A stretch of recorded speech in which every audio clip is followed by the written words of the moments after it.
national business editor of Hindustan Times. He's authored this book which is called The Tip of the Iceberg. And previously he was the executive editor for Business Today. And we have Ganesh Mancheswaran. Hello Ganesh. He is the marketing head of Janagaraha, ex-marketing head of Janagaraha, and he was ex-vice president at Vertibrand and Roglitas. And he is a branding and communication specialist, and he wrote this book, The Underage CEOs, Inspiring Stories of Student Entrepreneurs in India. Over to you. Thanks all of you for staying till the very end of the day, which is not very difficult because, as mentioned, this is the most interesting panel of the day. No offense intended to the speakers from the morning.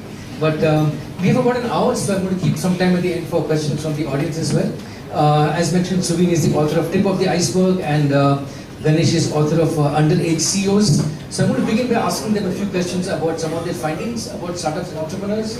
Then maybe a little bit about writing. The first panel of the day was about reading. I want to ask them a few questions about writing. What's it like to be a writer? We'll end with some questions on trends in Indian business, entrepreneurship, and so on. And then we'll take some audience Q&A. Is Shreya Pratik here? I want you guys to keep tweeting. She was tweeting here earlier. And Devosmita, she was also, yes, thank you. Please tweet. The Twitter hashtag, by the way, is #BizLitFest. So I'll be tweeting some stuff here and there, and we're going to pass it on to you. And incidentally, also you're tweeting, right? Okay, good, yeah. So the good thing is a lot of people from the outside, or not in this room, are following this conversation and giving some very good advice, tips, and what are you very nice. Yes. With a media partner, by the way. Anyway, first question for both of you. What are some of your findings with respect to startups? You know, a lot of people know that you have to work very hard to be a startup, but tell us about some of the very unusual, maybe funny, bizarre things founders did in the early stages of their journey, based on the stories you've written about and collected. Yeah, so I don't know what bizarre, but yeah, quite a few unusual incidents and journeys, experiences. So I'd like to start by saying that there is a lot of noise in the media today about entrepreneurship, and I think generally there is a lot of action, interest, etc. Right? So a lot of us are interested. A lot of college campuses have latched onto it. There is some action on from the government side on incubators and stuff like that, as somewhat. So that's the one part. But what's happening is that there is glorification of a certain kind in the public narrative, public discourse on entrepreneurship in India. And this glorification is of two kinds. One is about startups who made it big, and the definition of big is strictly financial. So there is revenue, there is scalability, right? There is a number hiring used as a metric. So all of it is about revenue, scaling up, etc. And those suddenly become poster boys. Investment, of course, funds raised. Poster boys. Number two is there is an enormous amount of interest and talk and action on tech-based startups, right? Which is okay, which is perfectly fine. So what is the counterpoint to it? The realities are also a little subtler, there are more nuances to it, which is what I discovered in researching for my book. Which is that there is a lot of work at the grassroots level. There are a lot of entrepreneurs who are running completely non-tech businesses. Yeah, where tech is not the critical lever, okay? And there is a lot of action in small towns. Now, I was amazed at that time, not now, that Hooghly, Vizag, Goa, the chillland, beer land, there's a lot of startup action there. There's a lot of ideas, a lot of germination of ideas there. Vizag, Guwahati, Bhubaneswar. So this is the alternative and simultaneous reality of the startup action. A. B. There is, I'm not politically incorrect, there is anecdotal evidence, a lot of research evidence, that there is still a bias against women entrepreneurs. Right? A lot of bias. So bias all along the way. And I don't just mean in terms of funding. I think a portal recently published a report about the number of cases where women founders have managed to raise investment versus men founders. But that apart, I'm saying that overall, you go to startup clubs, there are so many startup fests happening. By and large, you'll find a lot of men versus the number of women. And I think that is contrary to the potential, to the ideas, to the interest that women entrepreneurs have. So if you were to have detailed one-on-one conversation somewhere, you'll find that there's a completely alternative reality, which is not really important. So I think I would mark these two out as big, important, interesting findings. So, what have you found? Vibhusmita, who works with Penguin, has told me to start every answer with the tip of the iceberg. So forgive me if you hear too much of that. So, yeah. So what did I find? I found much of what you heard just now. Entrepreneurship or doing a startup in India is not about the glamour. It's not about the romance. There's a lot of hard work, it takes a lot of grit, a lot of grit. It takes a lot of tears, a lot of blood.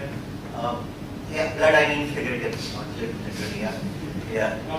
Not yet. Although people are already talking about a bloodbath happening in the startup space because valuations are being downgraded.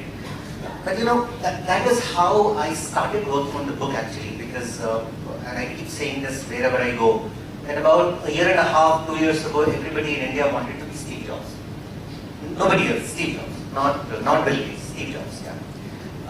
But Steve Jobs went through extremely low phases in his life, you know. He dropped out of college not because it was fashionable. He dropped out because he did not want to spend his parents' hard-earned savings on his college education. And he was an adopted child, so you have to look at that psychology also. Then when he lost his company, when he was ousted from the company that he founded, extremely low phase of his life, he was questioning himself. In fact, he said in a speech that he went around apologizing to his generation of entrepreneurs because he thought he had let them down. So I started thinking, do other guys have it in them to face adversity? What did I find? I found fascinating stories of enormous struggle and coming up trumps despite the odds. You know, Vijay Shekhar Sharma of ATM did not have money to pay his house rent, so he used to scale the wall of his house at midnight to get to his house because he did not want to face his landlord. The Shopclues founders, when they were all in the US, they were all successful professionals. The night they were moving to India, bags were packed, containers were outside. The main guy who was funding their venture called up in the evening, said, guys, I'm pulling out because Amazon is coming to India. They didn't know what to do. Okay, and when they landed here, they gave 10 lakh rupees to a contractor to do up their new office here in Gurgaon.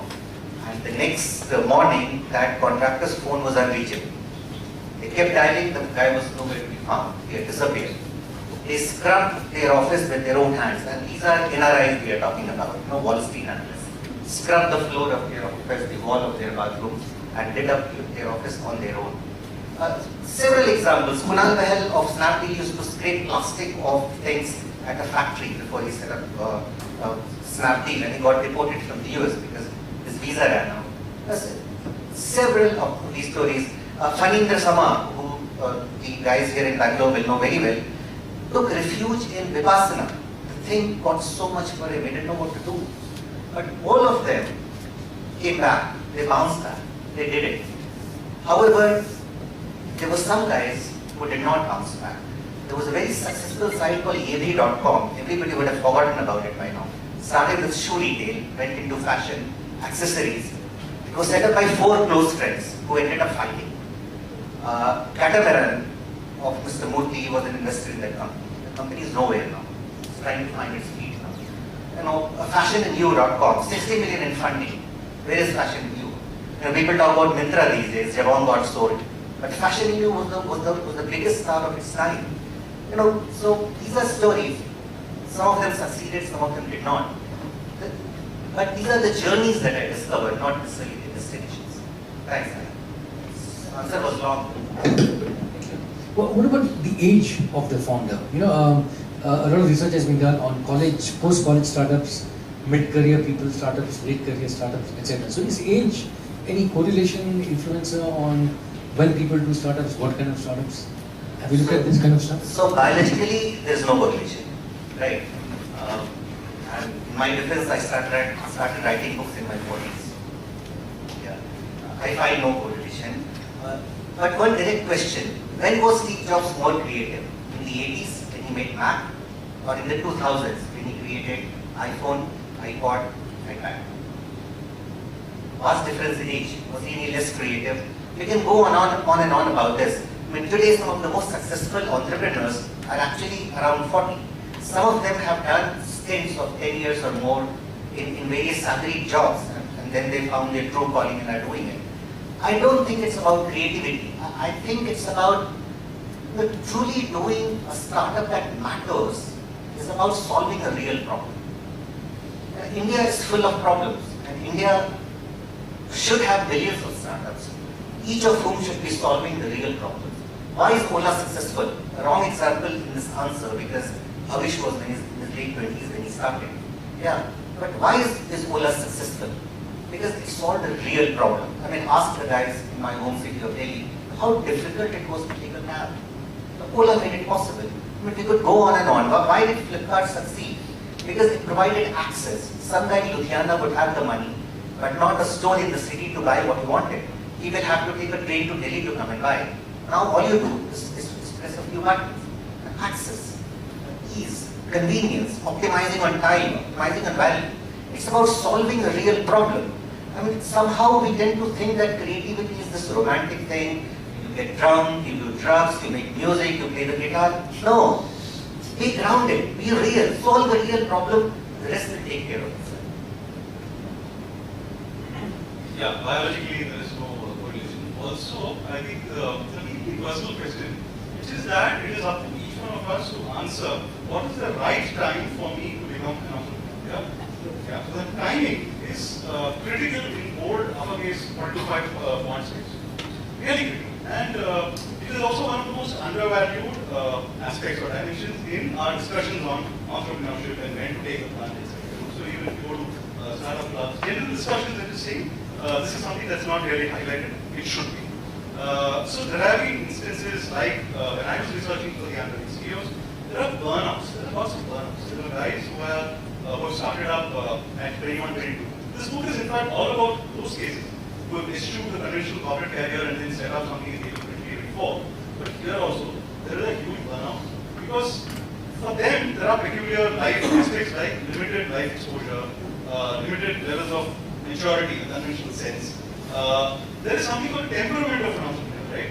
That I think needs to really, you need to be seasoned in order for you to reach that level of temperament. So, for a combination of factors, I think it's a matter of timing, which is deeply personal. So, there are celebrated cases like KFC, Steve Jobs, etc., who done it past 40, 45. Closer home, we have Mindtree, right? They were all 40, 45. But at the same time, there are also, if you have the temperament, if you have a little bit of guidance and mentorship, when it matters really, you can become a sustaining, successful entrepreneur even at 24.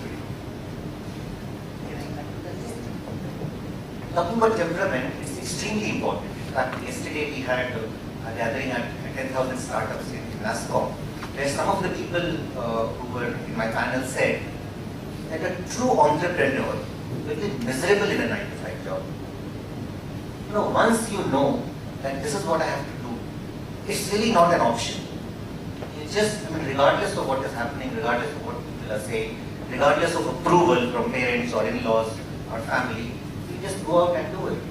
You know, there's one person who I met as part of the iceberg who had failed miserably. He was a very successful guy with IBM, getting its banking division in India. Left, started his company, shut it down.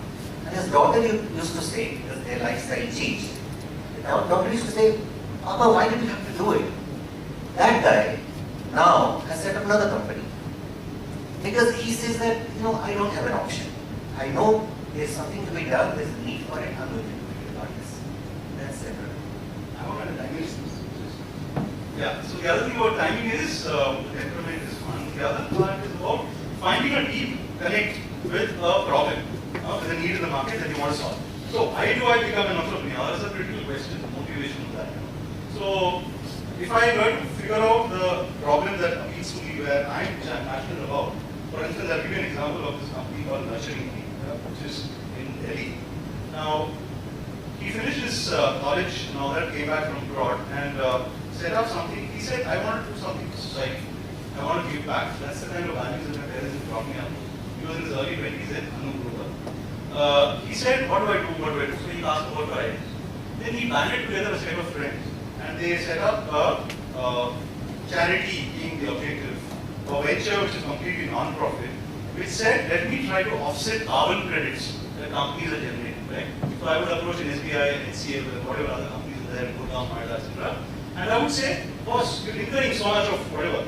can I help you offset? Can I help you through afforestation programs? Can I take up tracts of land and help you plant trees, right? So these guys with all energy, good intentions, went into that and did that for about a couple of years. But ultimately, I don't know, me in retrospect it seems predestined, but they had to go through the journey. It burnt out. You cannot march on an empty stomach. And you cannot also march if there is no common connect, strong connect with whatever you're trying to solve, whatever you're trying to do. So then he pivoted and then he said, okay, this is not working, I'm not earning money, I'm also not feeling very happy about this. It seems to be more struggle than joy. So can I look at it differently? If I still want to work in the environment and ecology space in the urban area, is there another way I can attack this? So he found another angle and he's latched onto it, and that company has grown and grown and grown over the last 3-4 years now and become really profitable and growing. What is that? They just decided to make gifting of potted plants a cool idea. So instead of gifting a gadget or occasion, bouquet of flowers or whatever, which is what you typically do, or take someone out for dinner, this is so simple, so thoughtful, so rooted, and it's close to ecology, right? And it's very personal. So he said, why can't I just pivot and latch onto this angle? So until he established that, or until that connect within him grew, the company was floundering. So it's a question of temperament, it's a question of connect with the problem that you're solving. Because unless you're completely passionate about it, you cannot sustain it. Another very common part of the narrative of the first-time Indian entrepreneur especially is the family tension. Parents not wanting the young guy to go to a startup instead of getting all that stuff. Yeah. So what are some of your findings with respect to that? Is that still a big factor? Is it decreasing now thanks to media exposure? Is it still going to be an issue that the next crop of startups will have to deal with? I think we've just about begun to make a dent on that problem, on that tension. Generally speaking, there is still enormous tension in terms of jobs, comparison with other people, your peers and your friends, and what are they doing versus what are you doing. There is a problem, tension in the definition of success, the way success and its definitions are handed down to us by aunts, uncles, and parents and teachers. There is a tension in terms of what should you aim for in life. There is a complete lack of talk on impact, which means that I'm being extremely, I need to be mercenary in whatever I do in life, right? So I can just keep earning money and growing and getting promotion. Then there is the thing about marriage, settling down. So these narratives are still very strong. These conversations, tensions are very strong even today in our households. And but like I said, because of social media, because of success cases emerging amongst entrepreneurs today, I think it started making a dent. Now the other big factor is personal initiative and personal, what do I say, self-confidence. So the guys who have actually navigated or overcome this tension so far, by and large, are the ones who really stood their ground. They've said F off to various forces around them, politely, agitated manner, anger, whatever. But they've had to fight the emotional blackmail, and at the risk of coming across as being foolish, they've still been courageous enough. So the guys who have actually made out of this tension and still become entrepreneurs and struck out are today guys who have managed to hold their ground. Things are a lot better now. Because entrepreneurs have role models now, well-known successful role models. When Vijay Sharma of KTM was trying to do his own company, he could not get married for a long time. And families will come to his father in Hardwar and earlier where the family was from. Nice family, teacher family, and then they will be diverted to Vijay who was in Delhi. And after that, the line will go cold. Nobody will get back. Then they realize that every girl's father wanted the prospective groom to be earning at least 30,000 rupees a month. So then Vijay actually did a deal with someone. He said that I will do your work. I will run my own company. I will do your work when I am free. Give me 30,000 a month. And that's how he got married. But now that Vijay is a marquee name, other people can look up to him and give his example. And parents-in-law have become much more acceptable now of entrepreneurs. And a prime example of that is on campuses. When people opt out of campus recruitment to say that I want to set my own company, the institute is as supportive with incubation, etc., as the parents are. So So things are changed because they are successful role models. 10 years ago, extremely difficult. Much better now. Let's switch gears now to writing habits, your writing habits. You both have done books in a number of articles and so on. So do you write for a book every day, or you go to self-imposed exile and then do a book? How does it work? Okay, so there is one more dimension here. Apart from having a full-time job which I do, I have a small child who is about 2.5 years old now. And when he is awake, I can do nothing but to be with him. Not because he wants to be with me, but because I want to be with him. So I won't waste any minute of the time that he's awake. I'm more time with him. But he, to my advantage, he wakes up around 7:30 in the morning. So when I'm writing books, I wake up at 4:30 in the morning. So that I can back out about 2.5 hours of writing before he wakes up and play a little, eat a little, I get ready and I leave for office fairly early. So that is the window that I had to create. And the only thing I had to sacrifice was my sleep, which is a very, very easy thing to sacrifice. I have a 5.5-year-old editor-in-chief at home, so I'm an understudy with him. Can't help it. So our man dictates a lot of things in our lives. He goes to school at about 7:20, so then after that I have free time. But so this is the basic contours of life. But having said that, I have a free-flowing writing pattern. So one principal rule that I follow, there are no rules. I go by my mood. Yeah, so there are days on which I'm not an early riser. Like Shubin I can't. Yeah, and that is not enough motivation for me even. But what I do is I start writing after our man goes. So I devote a little bit of time to write definitely in the morning. I'm in between books, so I'm still tossing up ideas for the next book. But what I do very actively is writing on travel culture, entrepreneurship, parenting, business, etc. So that writing takes up a good bit of time. In fact, all my morning goes into that. So about 4 or 5 hours of hammering away with a break for tea and a smoke in between is the most productive phase of my day. And if I'm done with that phase, if I've done that 4 or 5 hours of writing enough, well, then I don't have to write for the day. I don't have to write at all. And I'm at my creative best, thinking best at that time. And then I spend time, on other things like research, talking to people for stories in the evening and in the afternoon. I also manage to take it. You mentioned next book. What's your next book about? No, there are ideas being talked about, so I can't talk about it. What about you? We haven't frozen. So they must close your ears. I want to write crime fiction. I really love it.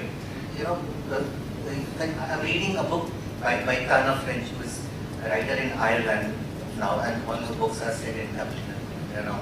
A lovely thing. Once you have started reading it, you can't finish. I want to write a book like that. Except that instead of Dublin, I'll probably put it in Patna, which is home for me. I'm from Bihar. So I would like to set it in Bihar. And a lot of people will think that the Bihar and crime go hand in hand, but that is not the case. It's a very, very peaceful state.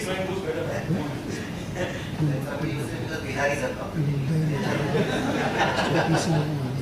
But Bihar is a remarkable state in terms of its culture and the way people are. And if I come out of my home, I cannot walk half a kilometer before I have exchanged greetings with at least 10 people. Because people know you, and it's quite nice. Also because I go only on holidays, so I don't have to go to work. There's free time. But yeah, but some kind of a crime thing set in there which brings out the landscape of the place and the place of the people and the way things work there.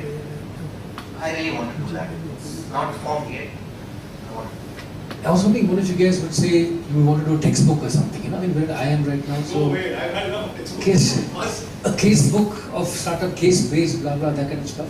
The wrong answer to give for me than crime fiction. Okay, anyway, in the morning we heard some of the speakers talk about what their favorite books were.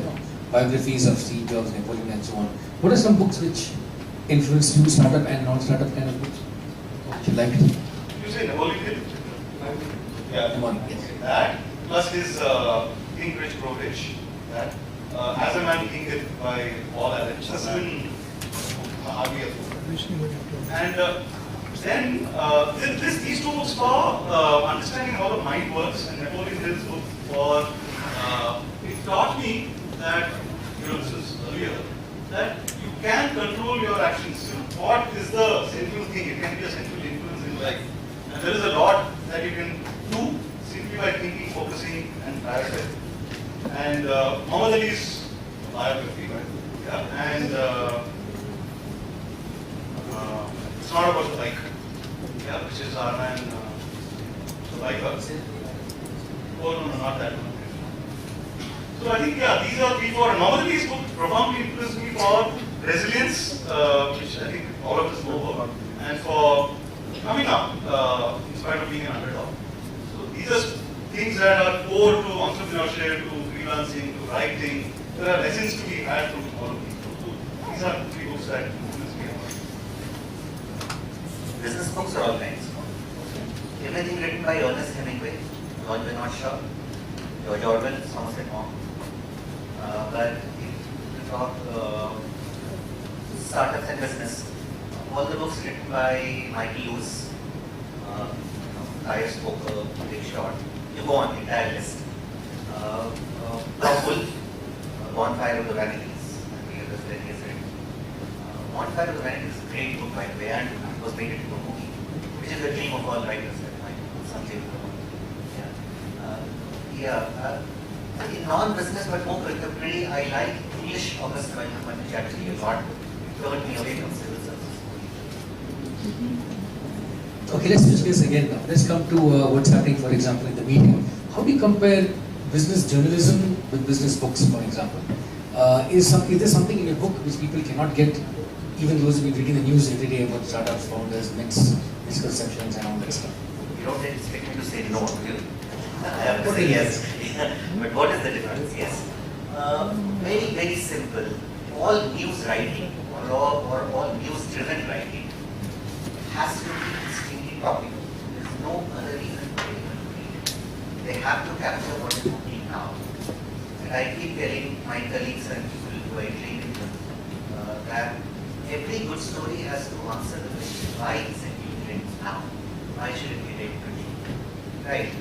Which is a great thing, but it comes with limitations because you have to confine yourself to here and now. Books have much more leeway. They can go back and forth, they can go to ancient history if the context allows. And deeper, you can see it's about storytelling, right? So is non-fiction writing as well as fiction writing. All good books have to tell a good story.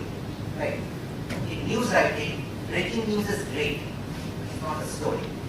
Books are all about storytelling, which is the biggest difference. Yes, I agree with him on the topicality angle. The other two that come to my mind is, A, it's a question of format. So, news that is consumed through news media is bite-sized, right, snack-wise. You only have X number of words, 500 words, 400 words, which are not a piece. Whereas here you get the luxury of writing 10,000 words per person, per story, per anecdote, per chapter, per company, whatever. The sheer length of that allows us, like he said, to get into the details of storytelling. And therefore exploring a lot of nuances about life. The other thing which I think is missing in media, mainstream media, and what is available in books is the emotions. The emotions associated with, now I'm talking specifically about business writing. There are emotions associated with running businesses, setting it up, right? Which I don't think you would find in media. It's very dry, reporting. This happened, that happened, he raised this event, that this happened. Whereas here you can talk about the losses, you can dwell on that, the successes, the euphoria, the hilarity of things. So it's very, it's a beautiful medium through which you can bring out the emotions that a person is carrying. Okay, I've got one last question for you, and then we'll have audience Q&A after that. What are your 3 tips, words of advice, parting comments for aspiring entrepreneurs or existing entrepreneurs in the audience? Aspiring entrepreneurs. We already have some entrepreneurs, but there are some aspiring ones. So any checklist of things, do's, don't do's? Yeah, so I don't want to give gyan, I think there's a lot of gyan around, but possibly 2 or 3 leave-aways would be, one, do give it a shot as early as possible. If the timing sounds right to you, that's a caveat, of course, what I said earlier in one of my answers. If it sounds right to you, if you've got a good cause, problem, whatever in the market out there, an opportunity, and if you're feeling motivated enough, I think you should not postpone that even by a single day. A. B is, it has to be a mixture of pragmatism and passion. So what do I mean by that? There has to be, if you've decided to take the leap of faith, go all out for it, pull out all stops, and give it your all, because I think entrepreneurship is a calling in its truest sense, and you must give it 25 hours a day. Having said that, there are journeys, there are ups and downs, there are milestones and markers along the way, right? So you need to be aware of what are you passing through, how much are you achieving in terms of impact, external impact, internal satisfaction, etc. So pragmatism comes into play when you decide whether or not beyond a point I need to still continue with it or not. So this again is de-romanticizing entrepreneurship. It is not about continuously burning out and burning yourself out. It is about saying 1 year, 2 years, 3 years. I would say at least 2 years of time has to be given for anything. But beyond that, it's a call. If things are going the right way, then fair enough, beautiful, super. Otherwise, I think you must be pragmatic enough to go. You said 3 things. So I'll do 3. I'll do 1, 2, 1, 2, and then 1, 2. 2 is, if you want to do a startup, solve a real problem. Okay. Don't is, if you do not believe in it, you do not believe you are solving a real problem, don't do it. The neutral thing is, enjoy the journey. Don't think of valuation. Enjoy the journey. Audience, questions, comments? Yeah. While I have myself unique, the question I can answer to any of the panels. The question would be, in a startup, is a B plan required, a written B plan? We need a B plan. Okay, let's take a couple of other questions also. Any other questions, comments? Shout it out and I can cluster them. Yes. Yeah. Please shout it out. Yes. So I'm curious to know what is the reason that neither of you all have this, here this term people who are influenced by, who by. How is it that they're all, is it because of the language barrier? Is it, what's the reason that you have nobody on the eastern, literary environment that you have chosen as the kind of role? How come all of them are from the west? Okay, one more question, comment? I have a comment on the age thing. It's not a question. Okay, fine, jump. Yes. So can I? Yeah, just say it. Okay. So what research has suggested is that there is an inverted relationship between the propensity to start and the age. Now, also the nature of innovation. For example, if you speak about Bakchi's venturing into Mindtree, he has seen Wipro's model and he's replicated the model outside of Wipro. Whereas somebody who has started a completely disruptive innovation, the risk taking has to be high. So if you look at the innovations being sustaining innovation and disruptive ones, a sustaining innovation can be done at any time of the life because the risk taken is low. And hence there might not be any relationship with the age. But if you talk about disruptive innovation, research says earlier the better. That if you are in your 20s because you can take risk and the liabilities of are low and the odds of fail out are very low. And hence it's on the nature of the innovation that the age is contingent. Earlier the better. If it is disruptive, no time is better. If it is continuing, so that's the take. Can I respond to that? Please. So, I'll just, since this is a statement and not a question, valid point, but Madan's question here was about age and creativity. Propensity to start, definitely, because all startup investments are about betting on future growth. And somebody in his late 20s has more elbow room, more time ahead of him to do stuff as compared to somebody in late 40s. So that is where propensity comes in. And risk appetite is more because you can fail at 28 and you still have 50 years to do other things, okay, which is not the luxury that you have 20 years later. So I'm making a distinction between propensity to do a startup and creativity.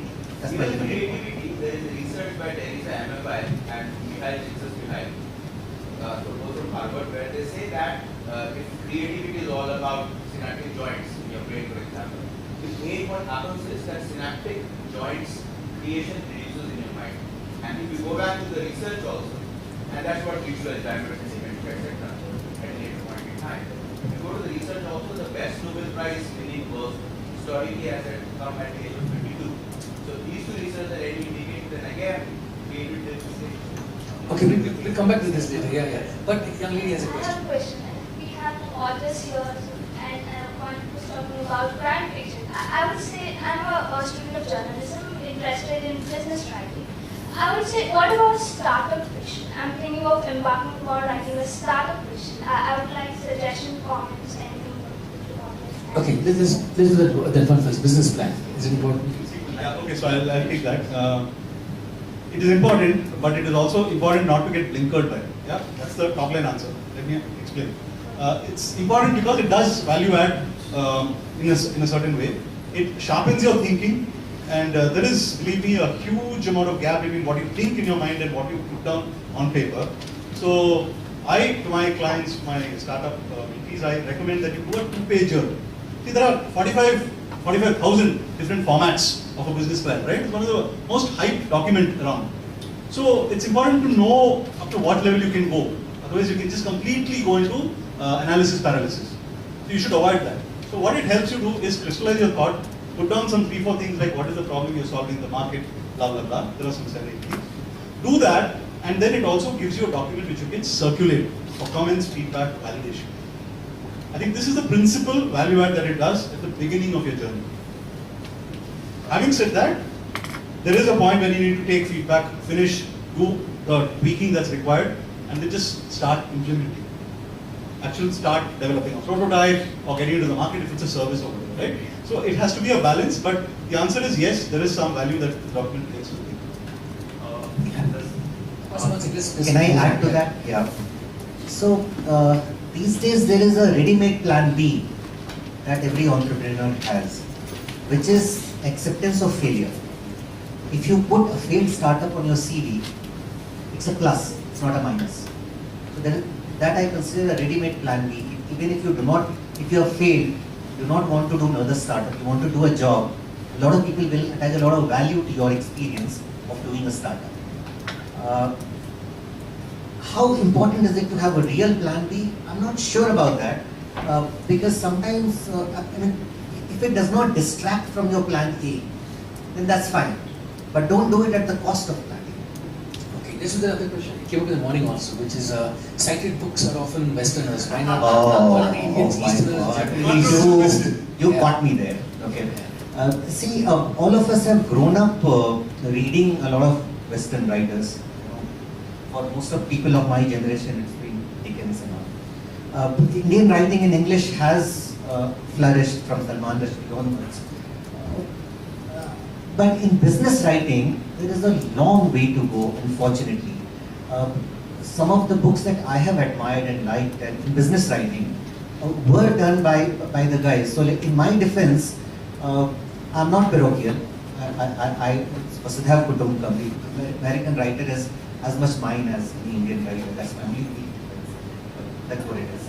No, but is it language that prevented you from reading other writers? It may have been. North India, Premchand and all. Did you not read them? I did. But it was in a language that is different from the one in which I write. So I cannot pick up Premchand's idioms, his imagery. I can, but I will express it in different words. And the Western world and the Western business world in particular has had the good fortune of having incredible characters. Elon Musk. And how I would love to write about him, how I would love to meet him. We do not have a parallel in India. Steve Jobs was there. Many of the characters there are there. The Wall Street crash happened there. So in terms of fodder for writing, a lot of things happen there. Of course, a lot has happened there, and hopefully, people here will rise to the challenge and do. It's a work in progress, really. Business writing is picking up. You would know better. It has picked up a lot. We will get there, but as of now, I don't know. Heavy hitters are not there yet. Yeah. Correct. The reason is far simpler for me. I think it's also personal to a large extent. So, generally speaking, yes, there is. If you were to ask me generally what are the books that I liked and all that, so that was not the question, and therefore I restrict the answer to, in a sense, somewhere I got restricted about business writing and business books that or motivational life related, right? So, this answer was for that. But otherwise, there was, of course, the Amar Chitra Kathas, and there were Malayalam books that I've read. So I'm Tamil and Malayali. So I've read that, and Munshi Premchand, Ghalib, for instance. Right? So those were other influences, strong influences, of course. But in the business context, not so. Another critical reason for that is we didn't have business writing in India at all. And I'm talking 20 years ago, right? 25 years ago, or at least they were not accessible, they were not known books at that time. So like we're hinting at now, it's only coming of age now. I think no. A few years later, their books will be cited in conferences like this. But let's get that very important question from the young lady there. Business, startup fiction. I think it's a brilliant idea, yeah? Superb idea. So beyond that, I think we should take it offline about plotting and suggestions and blah blah. But I think it's a superb setting and a start. I tried to write my book like fiction because we tried to create characters and tell their stories. I may not have succeeded.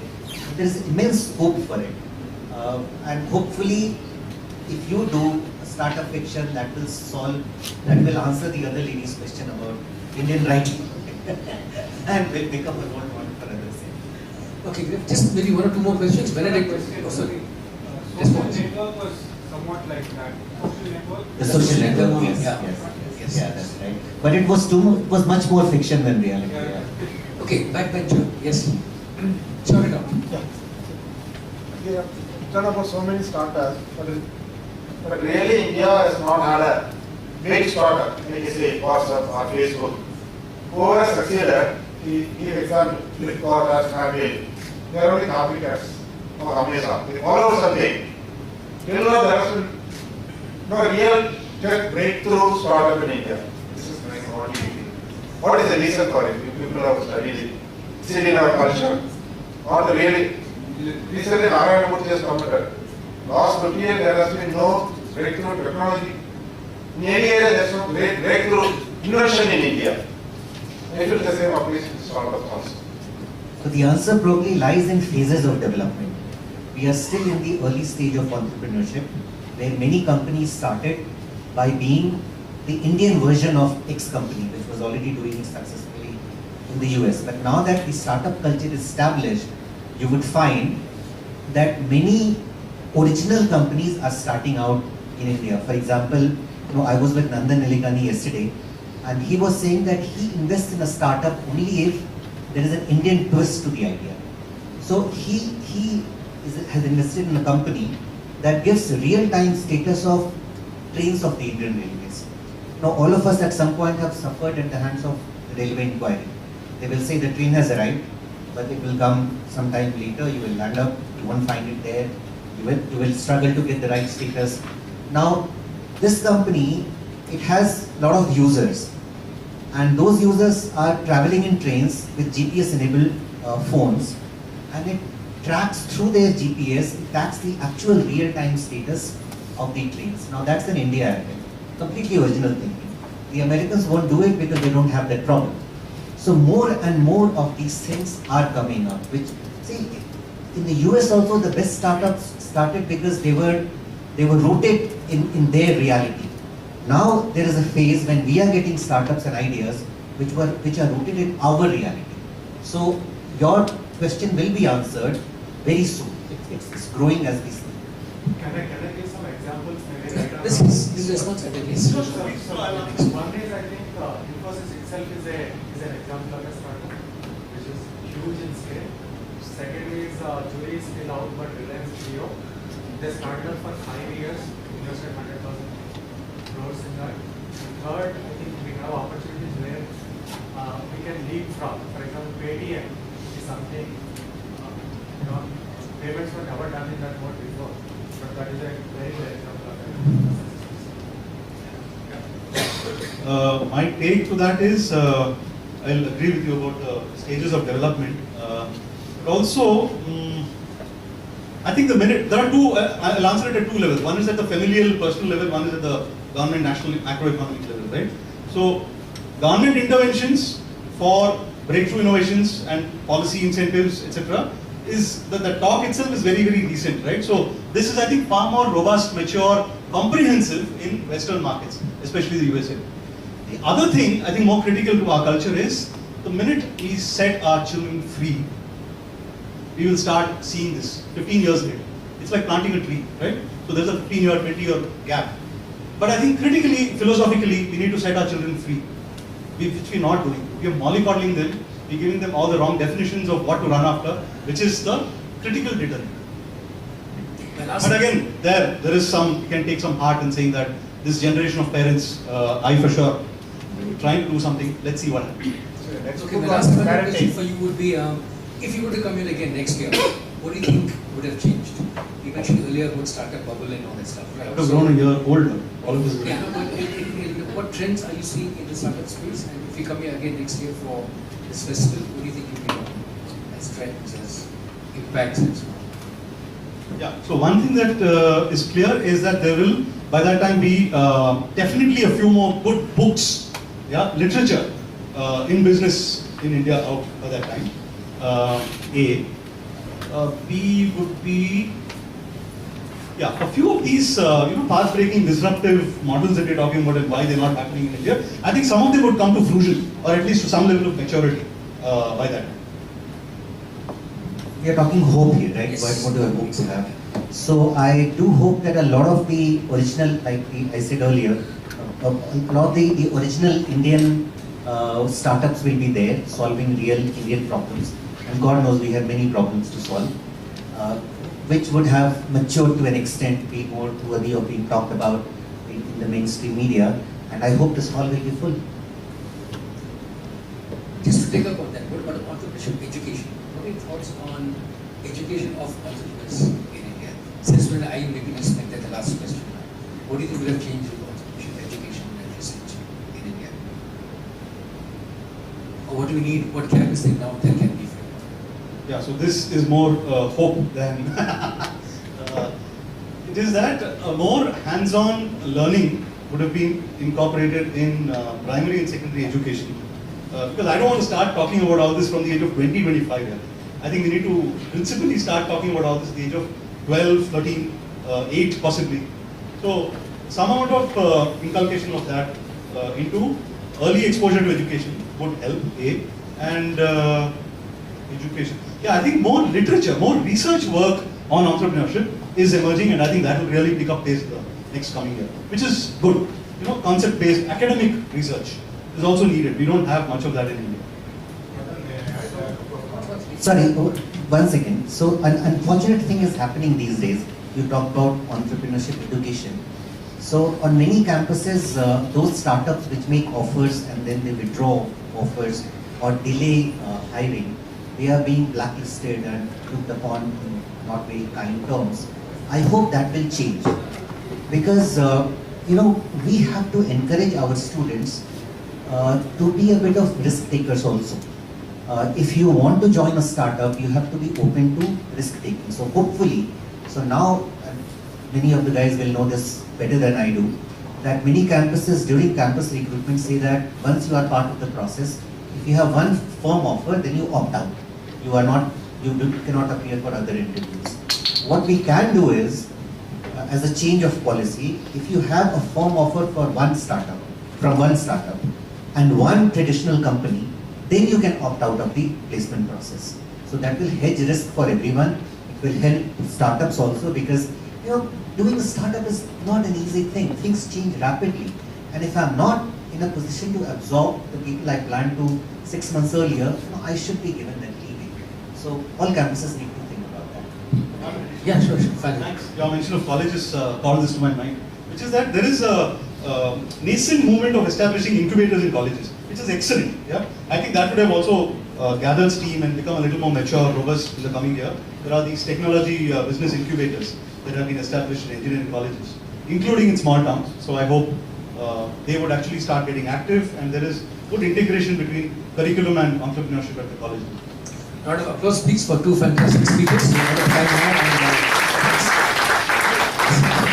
And a big thanks to everyone, please, to Benedict and his team and the volunteers and the students from campus for a fantastic presentation.